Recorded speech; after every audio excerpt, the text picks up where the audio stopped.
Thanks so much for being here. I'm Craig Shields, and welcome to the 2GreenEnergy Report, in which we take on the most pressing issues associated with sustainable living. My guest today is my friend Paul Scott, who has generously consented to come here and let me talk to him a little bit about various subjects. Paul is the Vice President and co-founder of Plug-in America. And Paul, you may remember that it was at a table not unlike this that we met the last time. I moderated a panel discussion at the Alt Car Expo in Santa Monica last fall, and you were one of my astute panelists. Thanks so much for that and for being here today. You're very welcome. Okay. I'd like to begin with a concept that is, I think, gaining ground. It has having to do with externalities. In other words, the subject that if people who generated electricity and consumed electricity were actually paying the true and comprehensive cost of that, including the long-term environmental damage, including the cost of repairing the lung disease that it's causing. If we had a world in which those costs were absorbed when they were incurred as opposed to passed on to our grandchildren, we wouldn't be having this conversation this afternoon. We would live in a world where renewable energy would be regarded as the deal of the century, and fossil fuels would be out of business in a half an hour. First of all, do you agree with that, and what do you think about that? Well, I not only agree with it, but I'd go so far as to say that if we don't start internalizing these external costs, we are in a world of hurt. Today, over 25,000 people die prematurely every year because of the pollution from coal plants.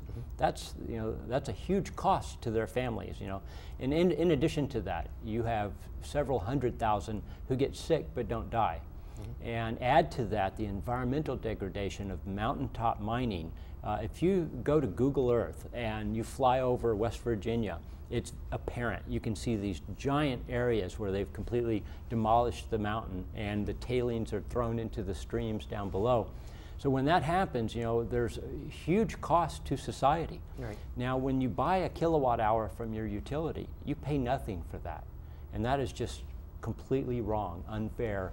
And as a society, we need to start making those costs known to people in the rates. Yes. And there's a fair way of doing that so that you don't penalize the poor people and the people who conserve, and that is through tiered rates. So you leave the lower tiers alone so that you get a certain number of kilowatt hours at a low cost. But as you increase the amount of usage, the cost goes up.